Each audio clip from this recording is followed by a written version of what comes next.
Morning guys. Happy Friday everyone. Gawin nating makabuluhan yung araw ng Friday ngayon. It's a blessed Friday. Thank you Papa G. Hindi ko alam, parang na-irritate yung mata ko. Namumula siya. No, isang araw pa to. Tapos kusa siya nagluluha. Hindi, nung concerto, kasi nagpa-concert si Mayor since anniversary ni Gat Balagtas. Kaya may pa-concert. Andun si Dionela. Ang galing niyang kumanta, ang solid, promise. Grabe. Grabe yung Dionela. Nakaka-proud na isa rin siyang Bulakenyo. Galing na akong crossing guys, namili ako ng ating lulutuin ngayong araw ng Friday. Let's go! Hindi mawawala yung iced coffee ni Chef Ars. Paubos na siya. Gray taste white lang yan na may coffee guys. Na may yellow. Na may tube ice. Tapos, cheese whiz na may gardenia. Gardenia baka naman. Cherries. Then, ito yung pinamili natin sa crossing kanina. 6 na hiwang kalabasa. 2 hiwa. 3 hiwa. And then, nagbabudget kasi ako ng pera ko. Ayan, 1 hiwa. Tapos, 1 perasong kamote. Let's go, tignan nyo kung paano ko gagawin to. Crispy okoy. And then, yung bawang sibuyas, of course, sa bahay yan. Kasi nag-i-stock kami ganyan since nagluluto nga. Let's go! Yan yung kamote. Yan yung kamote, guys. Ginayad ko siya sa gadgara ng keso. 1 piraso lang naman yan. Pampalasa lang. Tapos, yung bawang sibuyas, guys, ganyan lang ginawa ko. Regular lang na hiwa ng bawang sibuyas. Kasi, imimix nyo siya mamaya. Kaya medyo madurog din siya later. Kalabasa, gantong hiwa ginawa ko guys. Sa kalabasa. Ganyan lang. Ganyan yung strip niya. Padiretsyong hiwa lang. Para buo siya mamaya. Kailangan natin ng harina, ng asin, ng cornstarch, tapos pamintang durog. Tapos nag-prepare ako ng 2 itlog na puti. Pero baka isa lang yung magamit ko. Ito yung texture mo na titignan ko. Siya guys. Hinalo ko na yung 2 itlog kasi marami naman siya. Tapos, gumamit ako ng gloves, syempre. Gumamit ako ng gloves sa paghalo.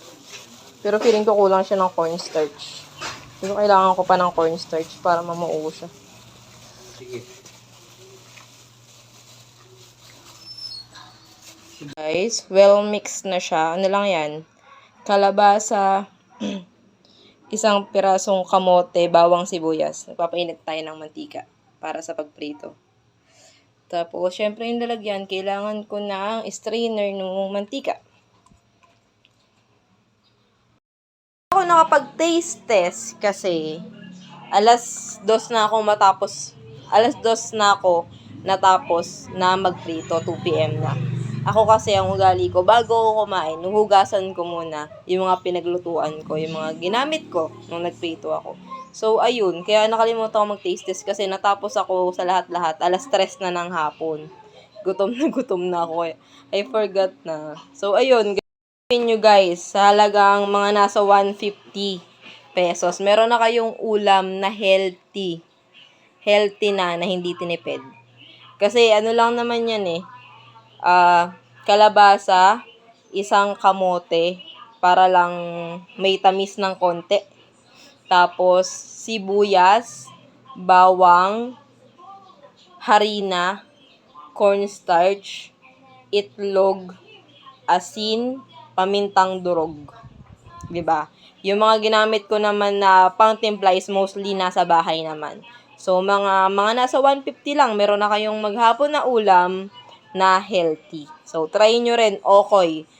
My own version of okoy. Let's go! Guys, I almost forgot this one. So, ayun. Tapos nang maligo ang auntie nyo kanina pa actually. Alas 3 na ako nakakain ng lunch kasi nagtapos muna ako ng dapat kong linisin. Or hugasan, rather. Ayun, gawin nating makabuluhan yung araw-araw na buhay natin. Enjoy lang natin as long as wala tayong tinatapakan or sinasaktan. Do your thing.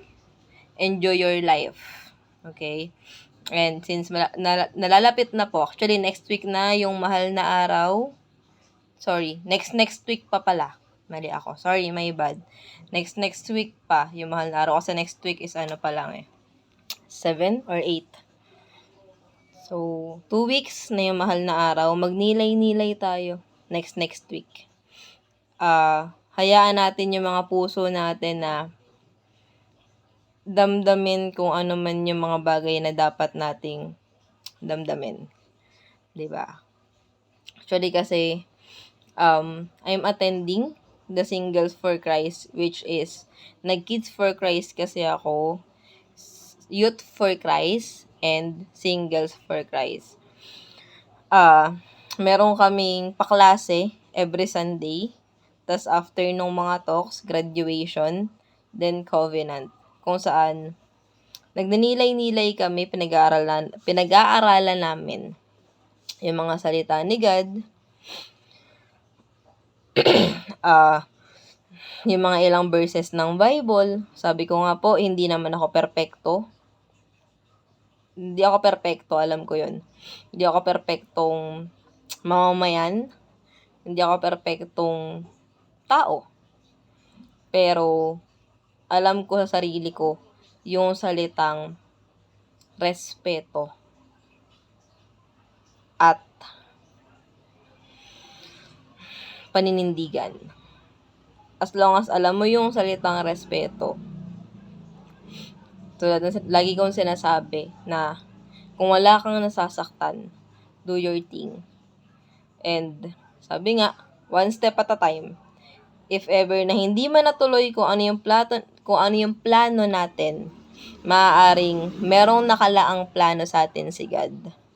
Sabi nga, kung hindi pwede yung plan A, gawa tayo ng plan A hanggang Z. Ewan ko lang kung yung plan A hanggang Z is hindi pa siya umubra. So hanggat, alam mo yun, tuloy lang tayo ng tuloy. Continue lang tayo ng continue. Isang hakbang lang. Sabi nga sa kanta ng Bini, yung kanta nilang Karera. Pero ang message ng kanta na yun, life is not a race. Hindi mo kailangan makipagsabayan. Kasi kahit anong klaseng pakikipagsabayan yung gawin mo sa mga taong kakilala mo, kung hindi pa ibibigay para sa'yo yung gusto mo, hindi pa para sa'yo. So, one step at a time. As long as kumikita ka, as long as nakakatulong ka sa parents mo o sa kahit sinong tao, as long as nasa straight path ka, nasa mabuti kang kalagayan, tuloy mo lang. Just wait for your turn. 'Di ba? Sabi nga kapag binigay sa atin ni Lord God yung turn natin, ang solid nun, guys. Sobrang solid nung turn natin na yun. So, don't lose hope.